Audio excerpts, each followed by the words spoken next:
Vamos ouvir a palavra de Deus? E aqui em Romanos 12, nós vamos fazer a exposição de 2 versículos apenas. Somente o versículo 1 e o versículo de número 2. Porque não dá para passar por esse assunto que Paulo ele vai começar a tratar aqui correndo. Eu vou te confessar, no capítulo 11 eu corri, viu? Eu corri dele e passei correndo por ele. Mas aqui, amados, em Romanos 12, o conceito da carta que Paulo está escrevendo, ele vai mudar um pouco. E eu quero que você, que encontrou Romanos 12, fica de pé em reverência à palavra de Deus. Daqui a pouquinho você vai se assentar. E quem encontrou, diga glória a Deus. Romanos 12, versículo 1 diz assim, olha o que Paulo ele vai dizer. Rogo-vos, pois, irmãos, pelas misericórdias de Deus, que apresenteis o vosso corpo por sacrifício vivo, santo e agradável a Deus, que é o vosso culto racional. E não vos conformeis com este século, mas transformai-vos pela renovação da vossa mente, para que experimenteis qual seja a boa, agradável e perfeita vontade de Deus. Amém? Vou ler o versículo de número 2. E não vos conformeis com este século, mas transformai-vos pela renovação da vossa mente, para que experimenteis qual seja a boa, agradável e perfeita vontade de Deus. Amém? Põe a mão assim na altura do teu coração, feche os seus olhos nesse momento, eleve o teu pensamento a Deus. Pai querido e Deus amado, Deus bendito e todo-poderoso, meu Deus, nós precisamos de Ti, Senhor, da Tua presença. Meu Deus, eu clamo ao Senhor, meu Pai, que venha fazer a Tua vontade se cumprir em nossas vidas. Que o Senhor, meu Deus, venha encher os nossos corações. Eu clamo, meu Deus, ao Senhor que venha falar com cada um de nós. Mas, meu Deus, nós pedimos a Tua capacitação, meu Pai, porque sabemos que somos pequenos demais para compreender as coisas que são de cima naturalmente. Mas, meu Deus, que o Senhor venha falar aos nossos corações de uma maneira, meu Pai, especial, de uma maneira diferente e abençoada, Pai. Em nome de Jesus, fique à vontade em nosso meio, fique à vontade para falar, para mudar o que estiver errado, mas não nos deixe sair daqui da mesma forma que entramos, ó Deus. Em nome de Jesus, é o que nós te pedimos e te agradecemos. Amém. E graças a Deus. Vamos aplaudir o nome do Senhor. Diga glória a Deus. E por favor, igreja, pode se assentar. Preste bastante atenção. Amados, Paulo, desde o capítulo de número 1 até o capítulo de número 11, aonde nós lemos na semana passada, Paulo, ele vai estar trazendo ensinamentos e doutrinas que vêm da parte de Deus. Ele vem desde o primeiro capítulo e versículo dessa carta, que é o maior tratado teológico da igreja, para a igreja. Paulo ele vem através de argumentos ali incontestáveis e irresistíveis, a ponto daquele que consegue ouvir e compreender o que Deus ele quer, nunca mais será a mesma pessoa. Paulo ele vai trazer doutrinas, por exemplo, Paulo ele vai mostrar que existe condenação quando ali ele coloca todo mundo na mesma sala e diz: todos pecaram e destituídos estão da glória de Deus. Ele vai mostrar que se nós não tivermos um Deus conosco, nós seremos condenados. Porque muitas pessoas, elas não se convertem ao Senhor porque elas não creem. Elas pensam que Deus, igual eu falava com as pessoas, que às vezes tem tantas pessoas tão rasas no seu entendimento, que eles pensam assim, olha, Deus ele é todo amor. Não, Deus ele também é amor. O amor é um dos grandes atributos de Deus, mas o maior deles é a santidade. Deus é justiça. Deus é onipresente, onipotente, onisciente. Deus ele é todo poderoso. Então, Deus ele não é todo amor. Deus, dentro da sua totalidade, uma das características que o compõe é o amor, mas também Deus é justiça. Deus ele sabe, ele tem uma balança que não é enganosa, uma balança fiel, que faz com que tudo que o homem semear, quer seja bom ou ruim, ele vai colher. Então, Paulo ele mostra que existe condenação, mas nos primeiros capítulos ele vai mostrar também acerca da justificação, acerca que nós somos salvos não pelos nossos méritos, mas porque um justo, ele morreu por nós injustos, e a justiça daquele justo foi colocada na nossa conta, nos justificando e nos livrando de todo mal. Mas ele também vai trazer doutrinas como a eleição, como a regeneração. Mas agora, a partir do versículo do capítulo de número 12, Paulo ele não vai falar mais de doutrinas, ele não vai falar mais de teoria, ele vai falar de prática. Ele quer aplicar, ele quer ensinar que tudo que foi dito precisa ser aplicado. Porque senão o nosso culto não vale de absolutamente nada. Se nós não aplicarmos o que ouvirmos, o nosso culto é completamente em vão perante o Senhor. E é assim que, é nessa ótica que nós vamos aprender a exposição desses 2 versículos que tem uma riqueza muito grande e vai tirar muita escuridão do nosso caminho. Então vamos à exposição, amados. Paulo ele vai tratar nesses 2 versículos como que funciona o relacionamento seu e meu com Deus. É o nosso relacionamento primeiramente com Deus.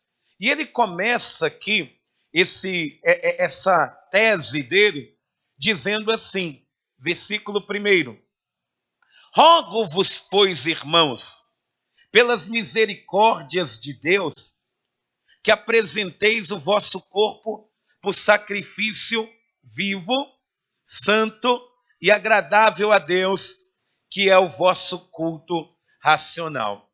Amém? Paulo ele começa dizendo rogo-vos. E esse termo rogo-vos, ele, quando nós pegamos a palavra na Bíblia original, ele vai usar o mesmo termo que Jesus ele vai usar quando ele fala assim, eu rogarei ao Pai e ele vos dará outro consolador. Ou seja, ele está dizendo, amados, como Jesus ele disse, olha, eu vou rogar ao Pai que ele vos dê o Paráclitos, aquele que é chamado para ficar do lado. Eu rogo por vocês que fiquem uns dos lados dos outros.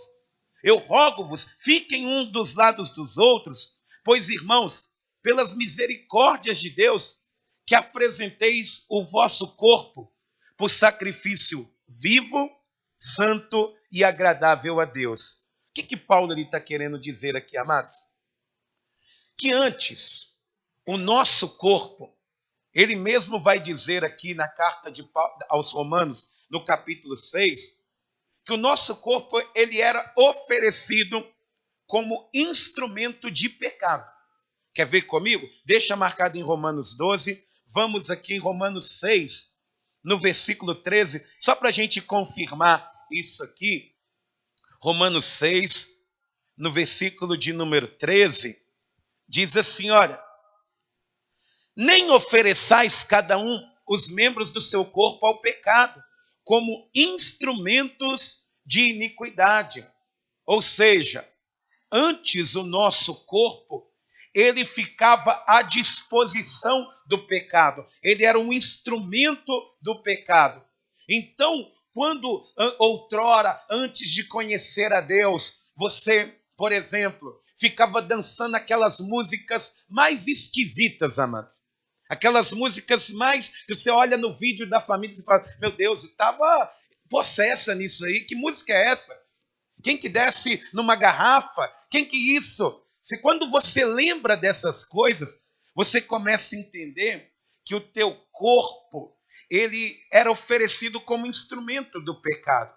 Às vezes, quando uma pessoa ela vai comprar drogas, ela está indo buscar, o corpo dela era oferecido como instrumento do pecado. E Paulo, ele vai mostrar aqui que o nosso corpo, ele tem que ser apresentado a Deus. E antes, na antiga aliança, Deus, ele aceitava sacrifícios de animais. Era mais fácil, porque você pecava, cometia os piores pecados, aí estava com aquela consciência pesada, aí você olhava lá para o curral e falava, aquele cordeiro, ele vai morrer, porque minha consciência está pesada. Então pegava-se ali um cordeiro perfeito, agradável a Deus, sem mancha, sem mácula nenhuma, o melhor cordeiro que você tivesse, levava para o sacerdote. Aí o sacerdote colocava a mão na cabeça daquele cordeiro e passava os seus pecados para aquele cordeiro e depois o sacrificava. Porque a alma que pecar, alguém tem que morrer. E sempre os animais que morriam. Antes Deus, ele aceitava isso.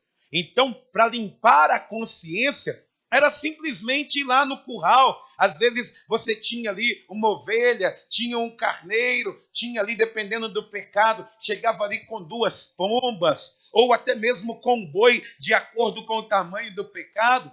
E amados, assim a pessoa voltava para trás, com a consciência totalmente tranquila.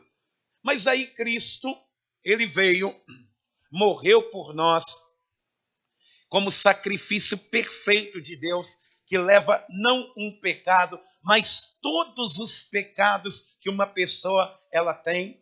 Só que aí ele acabou com a facilidade que outrora o homem tinha, porque ele varreu o altar.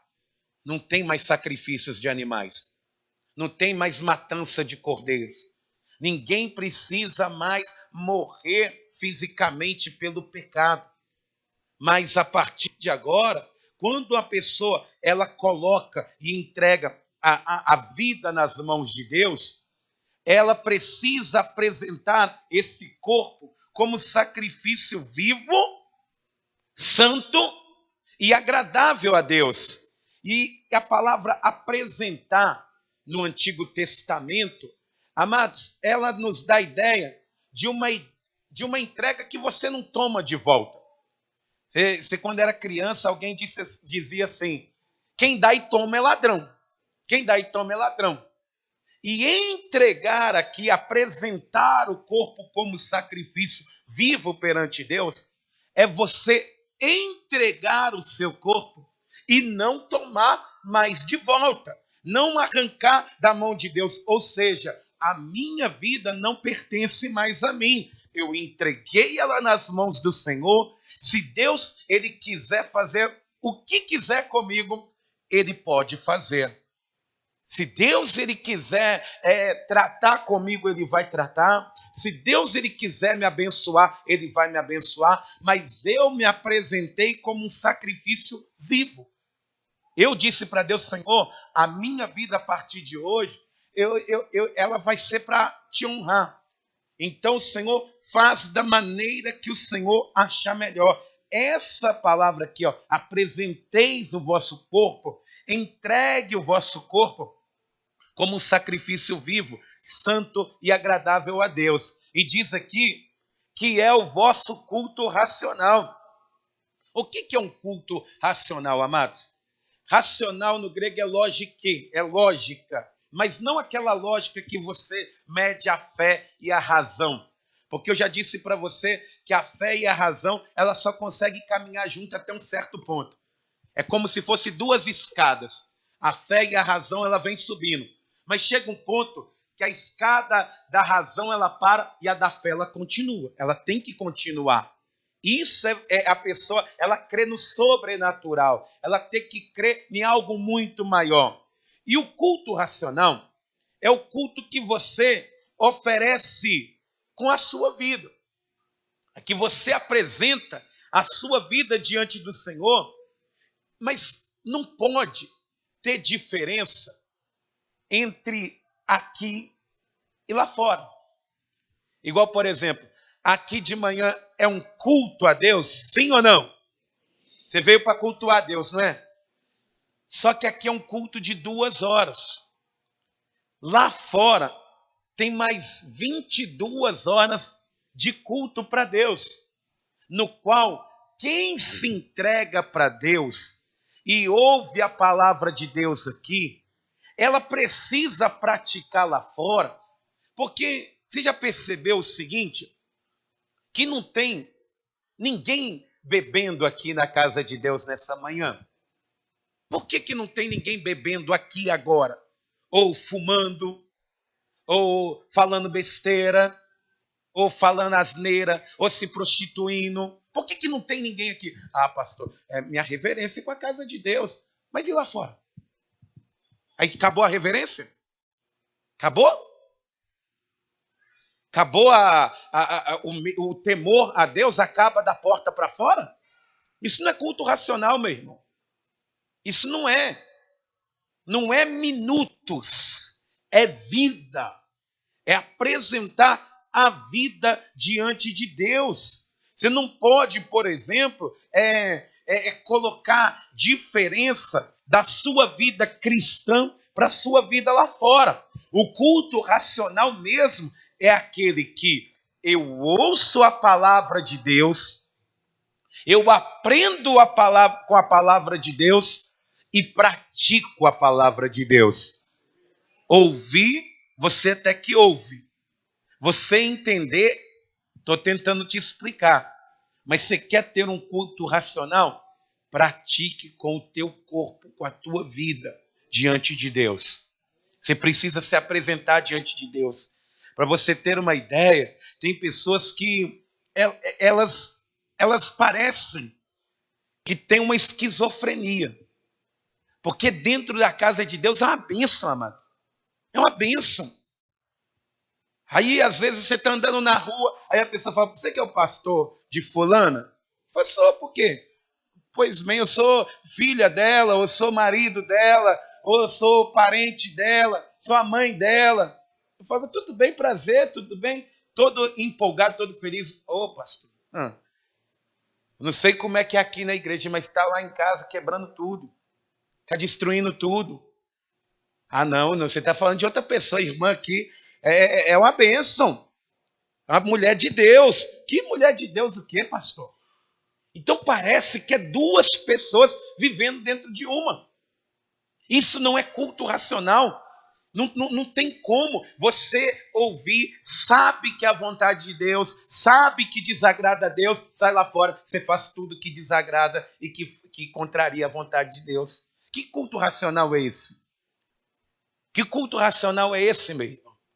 Que você sabe o que não pode fazer e assim mesmo faz. E assim mesmo desagrada a Deus. Isso não é prestar culto para Deus, não. Porque quando nós nos apresentamos e entregamos a vida para Jesus, o culto não para. O culto continua. A gente só sai daqui e muda de lugar. Eu estou trabalhando, mas eu continuo cultuando a Deus. Eu estou em casa, estou cultuando a Deus do mesmo jeito.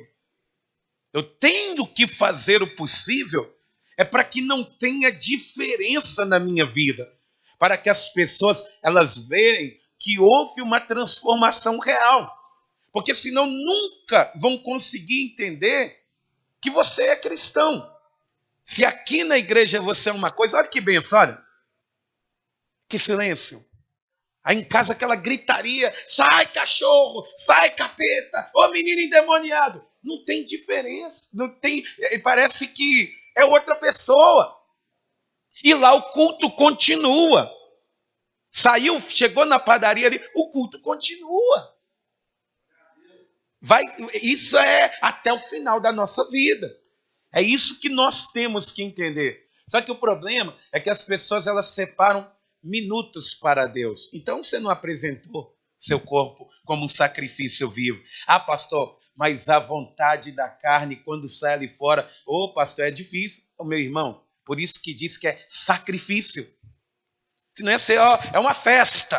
Não, eu apresento o meu corpo como um sacrifício vivo. Dói em mim. Dói em mim. Alguém me xingar e eu não xingar de volta. Dói em mim alguém querer me ameaçar e eu não me ameaçar de volta. Dói em mim. Às vezes, todo mundo fazendo a vontade da carne, eu querendo fazer também, mas eu não faço, porque o meu culto ele continua a Deus. Porque se você tiver essa conduta perante Deus, você pode ter certeza, assim como o culto não acaba, a presença de Deus ela também não se acabará na tua vida, ela será constante, em nome de Jesus. Diga para quem está do teu lado, o culto não acaba não, viu? A reunião aqui, ela acaba. Ela tem hora para acabar. Mas o culto na minha vida, ele tem que ser 24 horas exaltando o meu Senhor. Amém? Segundo, o João Crisóstomo, ele vai ter uma tese, ele que foi um grande pregador nos tempos apostólicos ali da patrística. Ele vai dizer o seguinte, que entregar o seu corpo como sacrifício vivo é você não permitir que o seu olho não veja nada que preste, nada que não preste. É você não permitir, é proibir os seus olhos de ver qualquer coisa que não preste. É proibir a tua língua de não falar nada que não preste. Você tem que falar assim, a partir de hoje acabou. Acabou. É proibir, porque, amados, o olho, a língua não falar o que não devia, isso é você fazer o que não deveria, é você não fazer aquilo que não pode fazer. Isso é você lutar. Não é fácil, mas culto racional é assim. É eu ouvir que eu sou um pecador e falar, eu vou mudar e vou mudar mesmo. Eu ouvi que eu estou errado, eu falo, não, eu quero acertar e acertar mesmo. Amém? E eu digo para você que você pode, viu, meu irmão? Nós podemos prestar um culto inédito a Deus, um culto totalmente santo, porque diz aqui, apresenteis como sacrifício vivo. Quem está vivo, diga glória a Deus.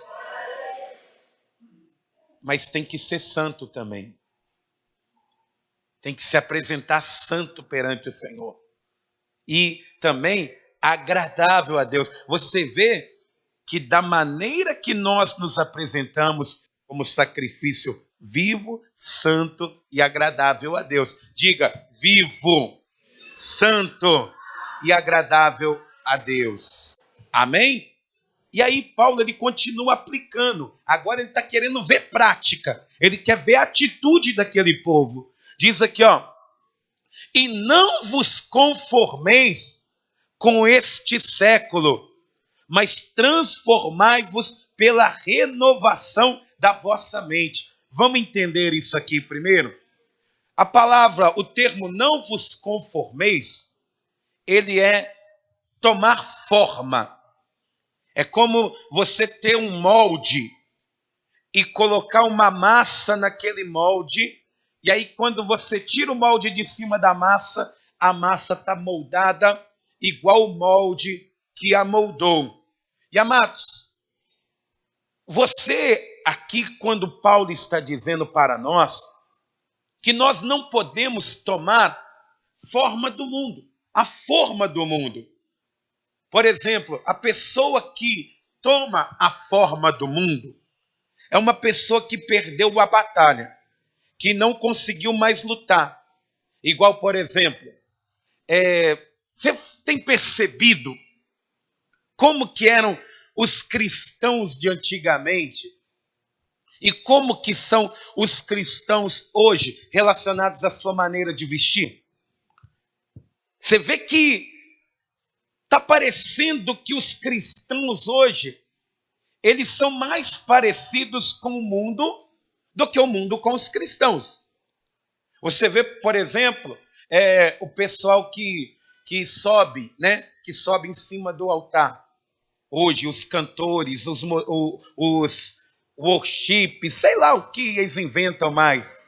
Você vai vendo que as pessoas elas querem parecer com um cantor de rock, elas querem parecer underground, elas querem parecer o mais parecido com o mundo possível para tentar atrair o mundo. Só que, amados, quando Paulo ele diz, me fiz de tolo para ganhar os tolos, ele não mudou a sua essência. Ele não mudou. E aí a gente vai vendo que é como se tivesse pegado a forma do mundo e colocado nos cristãos, e eles tomaram a forma. Eles se parecem mais com pessoas do mundo do que com pessoas de Deus. Igual às vezes eu fico assim, impressionado, porque eu sou um pouco ortodoxo. Até hoje eu gosto de usar um terno para pregar. Eu creio que é preparação. Mas teve um dia que eu tive que mandar mensagem para um pastor que eu conhecia. O pastor estava de bermuda, de tênis, de camiseta regata, pregando. Falei, mas o que tem isso a ver? Forma do mundo. A forma do mundo. Está chegando, está imprimindo pessoas que se dizem cristãos, que o culto é 2 horas, não é 24 horas mais. Que o culto é só dentro de um templo, não é fora do templo. São pessoas que, por exemplo, dizem assim, ô pastor, eu queria tanto fazer uma coisa escondida. Perde a batalha, está igual ao mundo. Tem namoro de cristão, amados, que é igual ao namoro de quem não tem Deus. A pessoa, ela dorme junto. O namorado fica o dia inteiro na casa da namorada. E aí, quando assusta, fica 2 horas ali dentro do quarto, fazendo não sei o quê. Com certeza não é orando que não houve nenhum glória a Deus. Mas é verdade, está igual. Não tem, pegou a forma do mundo, do modelo, imprimiu. E não tem. A pessoa se conformou com o mundo. Ela cansou de lutar.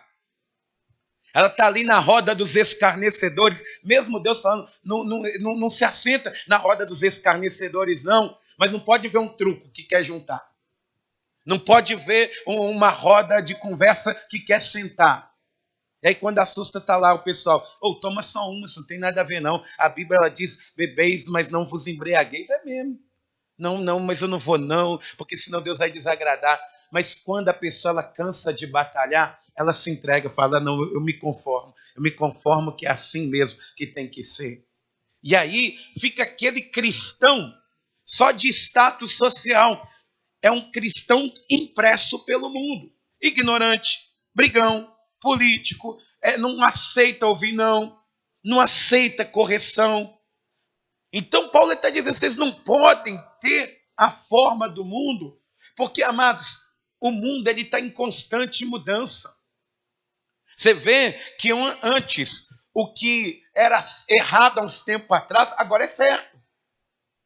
Antes, o que era bom, agora é ruim. Você não vê as pessoas... Igual eu sou criado com 5 irmãos, amado. Às vezes, chegava época de churrasco, tinha 1 quilo de carne. Espetinho com 3 pedacinhos de carne ali. Aí hoje o pessoal, não, hoje eu sou vegano. Sou vegano porque é melhor para o corpo, para a alma. Eu não como nada que faz sombra. Eu não como nada que mia, nada. A pessoa ela vai no embalo das coisas. Ela vai se imprimindo conforme a tendência que o mundo vai fazendo.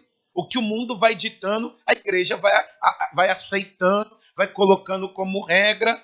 Tem pessoas que, antes, amado, tem gente defendendo que até tomar leite é ruim. Você vê que tem pessoas que tudo bem, tem intolerância à lactose, mas no meu tempo não existia intolerância à lactose, não. Olha que eu tenho 38 anos, não tinha. A pessoa ela ficava ali o dia inteiro tomando leite, e olha que era leite, aqueles em pó que você misturava com água, fazia aquele baldão ali, né? E aquilo ali você comia na mão, não tinha negócio, se eu tinha intolerância à lactose, morreu. Porque eu tinha, mas não tem mais. Mas você vai vendo que vão virando aquele monte de pessoas impressas. Você vai vendo, olha, hoje, por isso que tem pessoas que defendem, ó, você não vê, tem político, tem gente que fala assim, ó, eu voto em tal pessoa, mas fulano é um ladrão, roubou, mas fez. Olha o que a pessoa fala, roubou, te roubou, mas fez algo por você. A mesma coisa de pegar um carro, teu carro, roubar o teu carro e falar, mas pra você não ficar na mão, vou te dar uma carona até em casa, te deixo na porta e te levo embora. Mas o que é isso, amado? É a pessoa, é a quebra de valores, é a coisa errada. O pastor, ele está em pecado, mas que bênção que é aquele homem pregando, mas está em pecado. Não pode ter essa variação, amado. Você não pode ser impresso como o mundo ele é impresso, que as coisas estão ali. Você vê que as músicas mundanas trai mesmo, arrasta o chifre no asfalto, toma R$ 50. Meus irmãos, não, eu estou te dizendo, vocês estão achando graça, mas o pessoal está sendo impresso sem perceber. Sem perceber. Por que vocês não... Aí fica aquele monte de cristão seguindo música. Por que não vai seguir? Sobe o monte da adoração, quem subirá? Hein? Tem que se entregar, amados. Paulo fala, não vos conformeis, não aceita isso para a tua vida, não. Se o mundo está dizendo que é bom, abre o teu olho porque é ruim, não tem nada que presta. O mundo jaz do maligno. Por isso que ele deixa muito claro aqui, ó, e não vos conformeis com este século, com este mundo. E diz aqui, mas transformai-vos pela renovação da vossa mente. E transformar, a palavra transformar, ela traduzida é uma metamorfose, é uma mutação, uma mudança de aparência que a pessoa ela tem. Essa palavra aqui, ó, transformai-vos, ela é o mesmo termo usado por Jesus ali no Monte da Transfiguração, quando ele vai se manifestar externamente como ele realmente é. Você vê que a transformação é uma aparência externa. Mas como que isso acontece? Quando as coisas em mim começam a mudar externamente. Quando que você vai se achar uma mulher mais bonita? Quando você vai se achar um homem mais valoroso? Quando você vai começar a ter uma mudança externa? É quando a sua mente é transformada. É quando você começa a pensar de uma maneira diferente. É quando você começa a quebrar o pecado que estava na minha vida impregnado. E eu achava que era certo, agora eu não acho mais. Eu tive a minha mente transformada. É quando você compreende que o que é errado é mais prazeroso, mas vai me fazer mal, vai gerar consequências na minha vida. É quando você tem a mente transformada. Por isso que aí a aparência externa ela muda. Quando a pessoa ela começa a pensar assim, poxa, estou sendo humilhada demais, não vou ser mais não. Deus tem o melhor para mim. Automaticamente o rosto muda, o semblante muda, a maneira de vestir muda. A pessoa, ela começa a mudar. E diz aqui, ó, vou ler alguns textos com você, que é necessário a gente ter essa mudança de mente confiando no Senhor. Diz aqui no Salmo de número 119, no versículo de número 11, Salmo 119, versículo de número 11, o salmista, olha o que ele vai dizer. Salmo 119, versículo 11 diz assim: guardo no coração as tuas palavras para não pecar contra ti. Não vou mais pecar contra Deus, eu vou mudar. Isso é mudança de comportamento. Vamos lá em Colossenses, capítulo de número 1. Colossenses, capítulo de número 1. No versículo de número 28, Paulo ele escrevendo aos Colossenses, ele vai dizer aqui no capítulo 1, no versículo 28, o seguinte: olha o que ele vai aconselhar os irmãos ali de Colossos. Diz assim, olha, Colossenses 1, 28. O qual nós anunciamos, advertindo a todo homem e ensinando a todo homem em toda sabedoria, a fim de que apresentemos todo homem o quê? Perfeito em Cristo.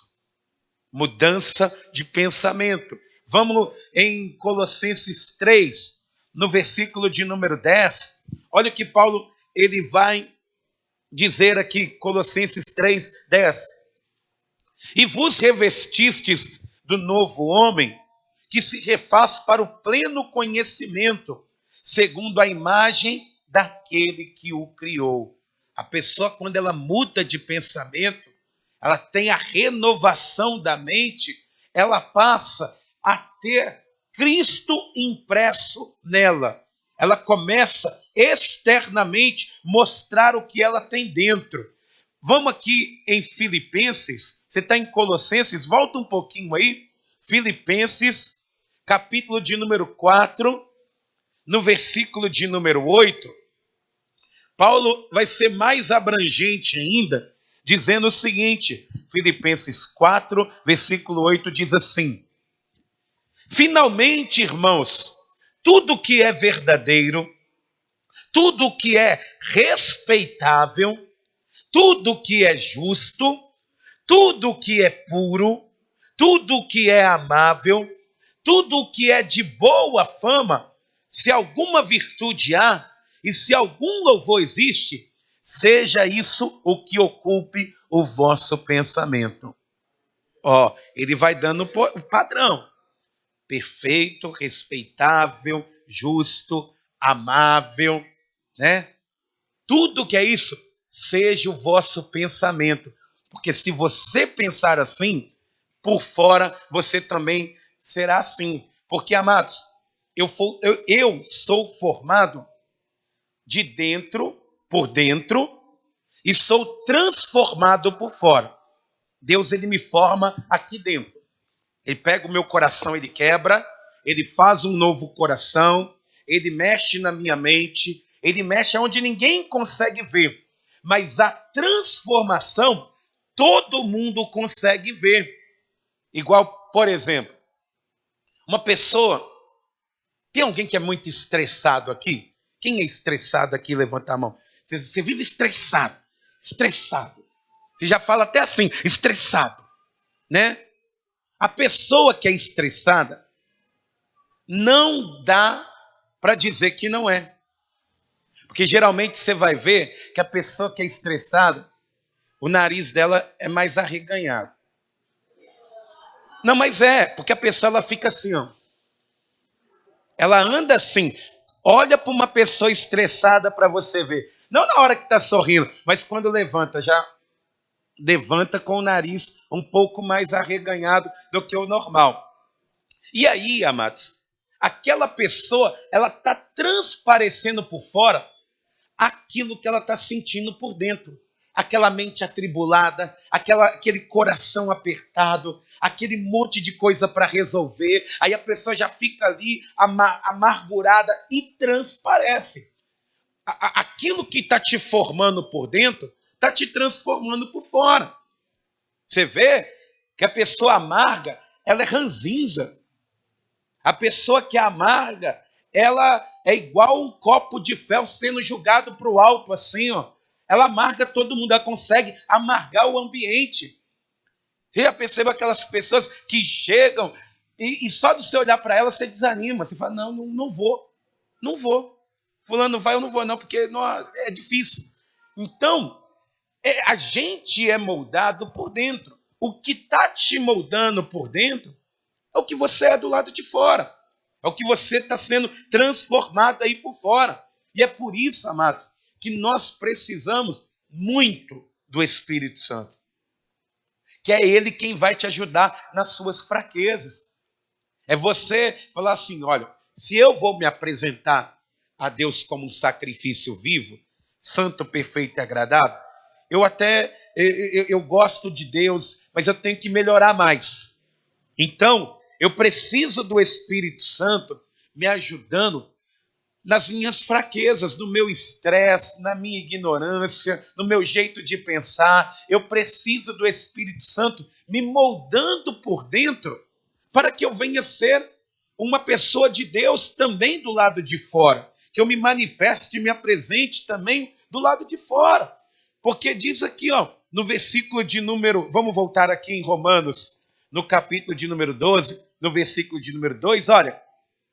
E não vos conformeis com este século, não seja igual ao mundo, mas transformai-vos pela renovação da vossa mente. Ou seja, pensa diferente do mundo, seja diferente das pessoas do mundo. O mundo diz que nós vamos morrer, não, nós vamos viver. O mundo diz que nós somos derrotados, não, em Cristo nós somos mais do que vencedores. É assim que você tem que pensar. E aí diz aqui, se você fizer isso, para que experimenteis. A palavra experimentar, ela dá a ideia de um pouquinho na mão. Alguém que chegou com a mão assim, estendeu, e alguém veio só com um pouquinho e falou assim, toma, experimenta aí. Você, que bom, né? Que bom, que gostoso, tá bom esse tempero, eu quero mais. Não, é só um experimentar por enquanto. Diz aqui, se você fizer isso, você experimenteis qual seja a boa, agradável e perfeita vontade de Deus. Amém? Mas qual é a boa, perfeita e agradável vontade de Deus, hein? O que você acha que é a boa, perfeita e agradável vontade de Deus? O que você tem como ideia? Hein, Marisol? O que você pensa? Hein? O que você pensa que é bom, perfeito e agradável? Hein? O que você pensa, Ana Paula? Hein? O que você pensa, bênção de Deus, Vânia? O que vocês pensam que é a boa, perfeita e agradável vontade de Deus? Hein? Alguém quer arriscar? Vocês estão espertos. Aí você fala, não, pastor, é isso. Eu falo, não é. Aí você fala, não é isso. Eu falo, é. Parece que é o contrário. Mas vocês entenderam aqui que é a boa, perfeita e agradável vontade de Deus. Não confunda com a minha boa, a minha perfeita e a minha agradável vontade. Não confunda as coisas. Porque às vezes a pessoa, ela pensa assim, para mim a boa, perfeita e agradável vontade de Deus é eu ter dinheiro. É eu estar com a conta cheia. É eu ter fama. Eu poder viajar pelo mundo inteiro. Para mim essa seria a boa, perfeita vontade. Não, essa é a sua vontade. Esse é o que você quer. São sonhos que você tem. Mas, amados, eu quero que você entenda que a boa, perfeita e agradável vontade de Deus, ela te leva para a salvação através de Cristo. Ela vai te levar para o céu. Amém? Quem quer ir para o céu, diga glória a Deus. Só que Deus, Ele vai fazer com que você conheça Cristo, às vezes de uma maneira diferente. Às vezes de uma maneira que você não imaginaria. Igual, por exemplo, Paulo, ele pensava que matando cristãos, que perseguindo cristãos, ele estava fazendo a vontade de Deus. Só que aí Deus, ele vai apresentar Cristo para Paulo como? Ele tem que ficar cego. 3 dias sem comer, sem beber nada. Até que um homem foi lá e impôs as mãos sobre ele. E durante toda a vida de Paulo, ele foi perseguido, ele foi açoitado, ele foi apedrejado, ele foi ali chamado de vários nomes. Só que Paulo, no final da sua carreira, ele vai falar assim, combati um bom combate, guardei a carreira e não neguei a fé. Ou seja, eu cumpri a boa, perfeita e agradável vontade que Deus ele tinha para mim. Sabe por quê? Porque quando apertou para mim, eu não peguei a minha vida de volta e falei, agora eu não quero isso para minha vida, não. Eu entreguei para Deus e deixei Deus ele fazer o que ele achava que era bom. Eu não puxei de volta quando não me favoreceu, quando não foi a minha vontade, quando parecia que ia dar tudo errado. Porque a pessoa ela pensa assim. Ela quer fazer a vontade de Deus. Mas se não for a vontade dela, ela toma a vida da mão de Deus. E é por isso que nunca vai viver. Você vê que Jó, amados, a boa, perfeita vontade, boa, agradável e perfeita vontade que Deus tinha para Jó, ele tinha tudo. Ele conhecia um Deus que abençoa, um Deus de bênção, um Deus que abençoa a família, um Deus que abençoa as finanças, um Deus que dá saúde. Ele conhecia o Deus da bênção. Mas no dia que ele conheceu o Deus que muda histórias, Deus ele teve que mostrar para Jó que ele mudaria a história dele também. Por isso que ele diz, antes eu conhecia de ouvir, agora eu sei que o Senhor muda vidas mesmo. Mas sofreu. Às vezes a boa, perfeita e agradável vontade de Deus, você está passando por ela agora. Pastor, não, você não conhece. É muito sofrimento que eu estou vivendo, é choro em cima de choro, é luta em cima de luta, é uma escassez de recursos. Pois bem, mas uma coisa que você pode ter certeza que se você continuar perseverando e confiando, além de você dar a volta por cima em tudo que você está vivendo, no final tem um lugar lá na glória preparado para você. Para você. Deus tem preparado. Mas você precisa confiar. Você precisa acreditar em Deus. Por isso que ele está dizendo aqui, para que vos experimenteis qual seja a boa. Não é que ele tenha assim, a boa vontade de Deus é essa e essa e essa e essa. A boa vontade é levar você para Cristo. A maneira que ele vai levar é você e ele. Eu só fui quando eu perdi tudo. Talvez você está aqui hoje com tudo. Não precisa perder. Mas você precisa que a perfeição ela não está no homem, ela está em Cristo. Ela está em Deus. Se é boa, perfeita e agradável a vontade de Deus, não pode ser a minha vontade.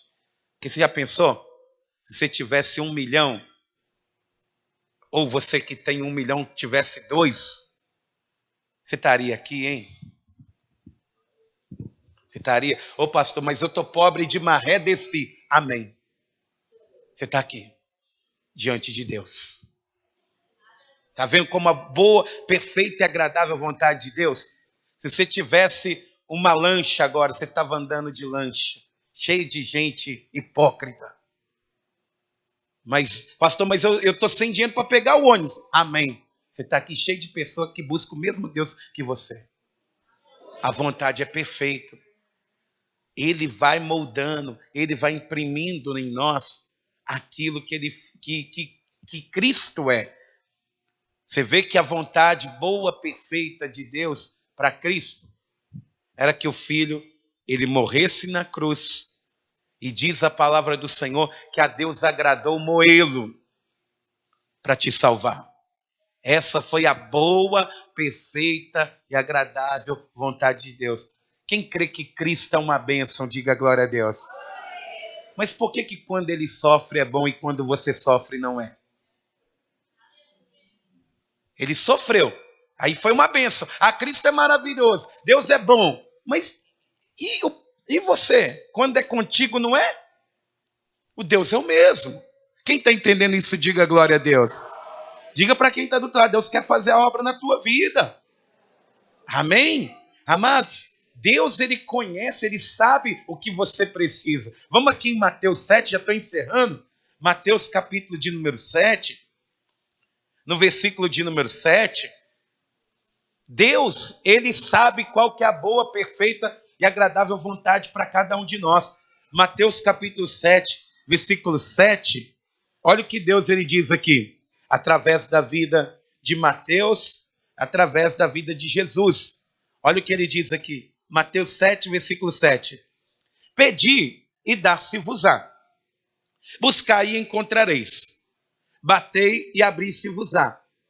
Pois todo o que pede, recebe. O que busca, encontra. E a quem bate, abrir-se-lhe-á. Já disse para você aqui, está escrito. Pois todo aquele que pede, recebe. Mas não está dizendo que recebe o que pede. Recebe. Vai receber alguma coisa. Mas talvez não vai ser o que está pedindo. Todo aquele que busca, encontra. Mas talvez não vai encontrar o que está buscando. Vai encontrar alguma coisa. Mas, e Deus, ele é tão perfeito que Jesus ele vai colocar o exemplo assim. Ou qual dentre vós é o homem que, se porventura o filho lhe pedir pão, lhe dará pedra?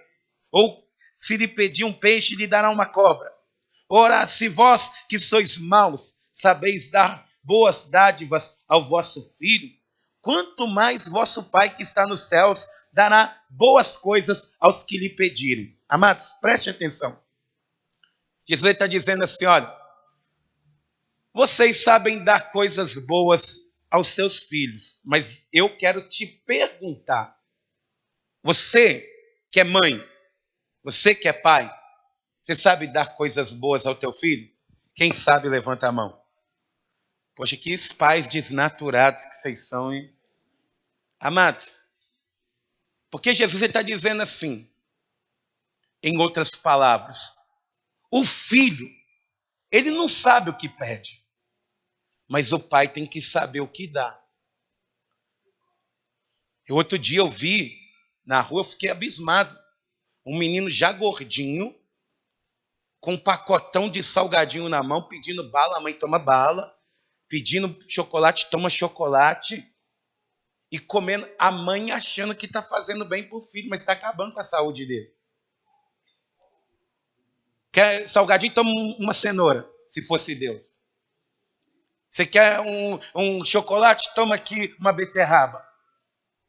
Porque às vezes você pensa que sabe que está pedindo para Deus e não sabe. Mas o Pai, ele sabe o que vai dar para cada um de nós. Ele sabe.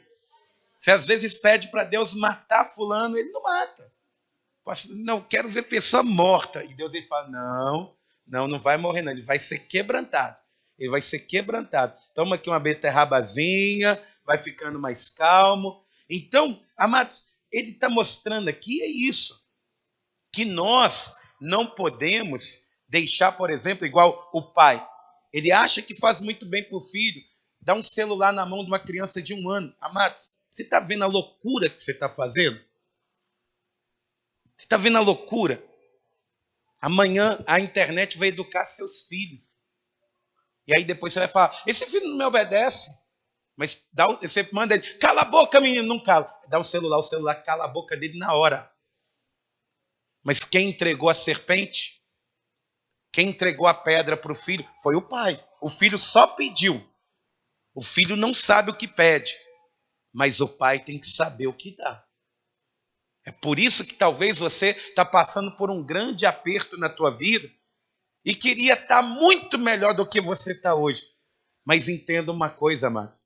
Deus é pai. Ele sabe a maneira que ele educa os filhos dele. Ele sabe a maneira certinha que ele vai educar cada um de nós para que nós venhamos cumprir a boa, perfeita e agradável vontade dele. Você vai vendo ó, a criança com 10 anos de idade com os dentes tudo podre. Ai, meu Deus, ai, que bom, é só alegria, chocolate toda hora. Não. Eu sei que quer ver você saudável, quer ver você bem. Você não pode estar abraçando, não. Eu quero fazer isso dentro da igreja. Eu quero fazer as coisas assim. Eu quero viver desse jeito. E Deus vai falar, não é assim. Não é desse jeito. Não é dessa forma. Aí a pessoa até pirraça. Não volto mais. Aí volta no pó. Ai, meu Deus, me perdoa. É assim.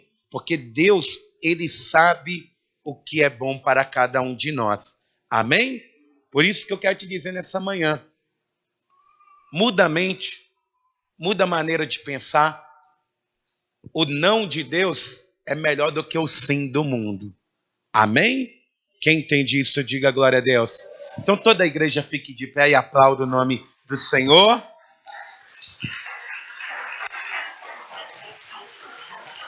Louvado seja Deus. Amados, põe a mão assim na altura do teu coração. Feche os seus olhos nesse momento. Eleve o teu pensamento a Deus. Deixa eu falar algo muito importante. Não converse agora.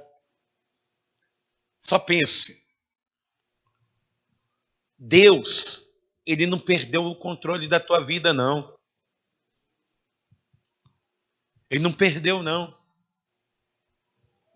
O nosso Deus, ele quer mudar tudo. Primeiro ele te ensina, teoricamente, mas depois, se você não aprender, ele te ensina na prática. Deus, ele levanta pessoas para dizer, olha, assim diz o Senhor, Deus não está se agradando. Muda de pensamento.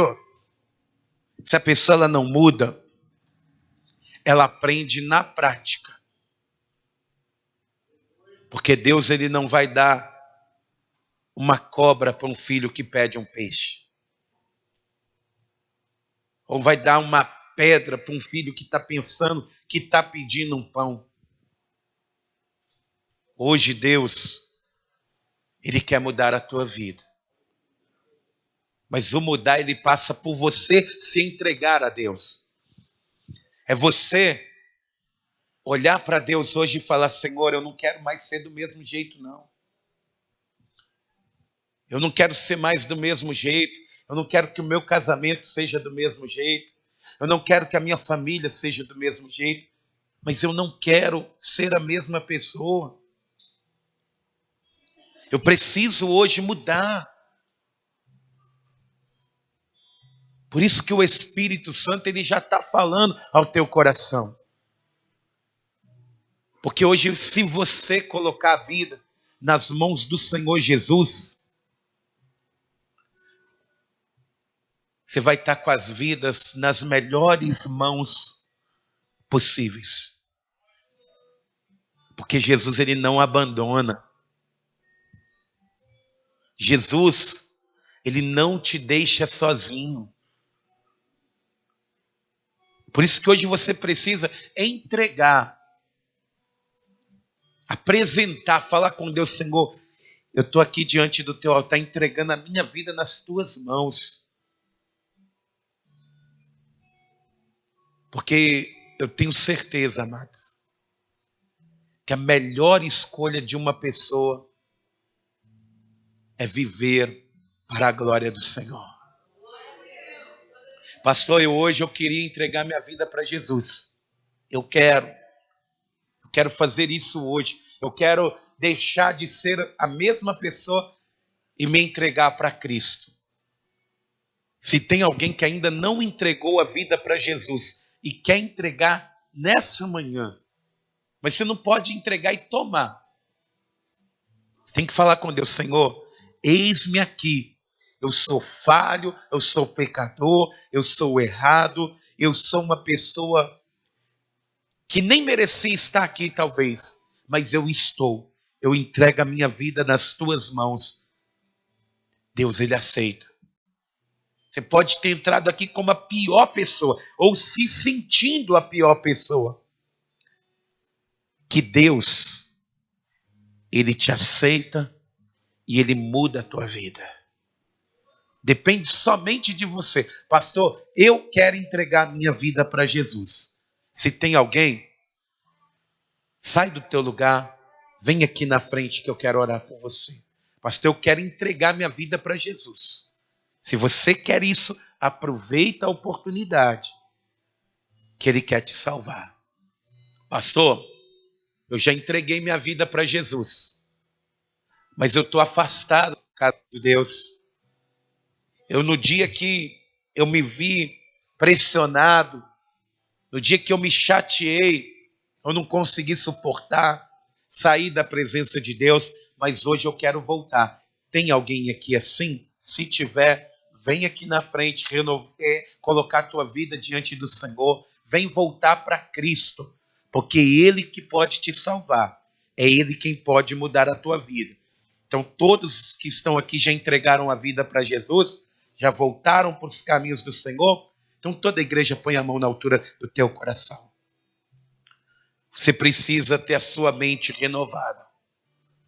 Você precisa que Deus, ele faça a obra na tua vida. Aquele que começou a boa obra, Ele é fiel para terminar. A obra da tua vida é igual o culto. Ele não acaba. Ele começa aqui dentro, mas ele continua pelo resto da minha vida, eu cultuando a Deus com tudo que tenho e com tudo que eu sou. Amém? Deixa eu fazer uma oração por toda a igreja. Pai querido e Deus amado, Deus bendito e todo-poderoso, está aqui a vida dos teus filhos, ó Deus. Pessoas que estão caminhando, Pai. Pessoas que têm defeitos, assim como todos nós. Pessoas, meu Deus, que se reúnem para serem pessoas melhores. Porque, meu Deus, eu tenho certeza que na tua casa não tem nenhuma pessoa perfeita. Mas somos pessoas imperfeitas, buscando aquilo que é perfeito no Senhor. Então nos abençoa, Pai. Nos ajude nas nossas fraquezas. Que o nosso culto ele seja racional. Que as pessoas elas olhem para a nossa vida e consigam entender que um dia tivemos um encontro com o Senhor e que vivemos para glorificar e exaltar o teu santo nome. Muda o jeito de falar, muda o jeito de pensar, muda o jeito de expressar, Pai. Que a mudança interior, ela se transforme numa mudança exterior, que também te exalte e te glorifique, ó Deus. No nome de Jesus, ó Pai, é o que nós, meu Deus, te pedimos e te agradecemos. Amém. E graças a Deus. Vamos aplaudir o nome do Senhor.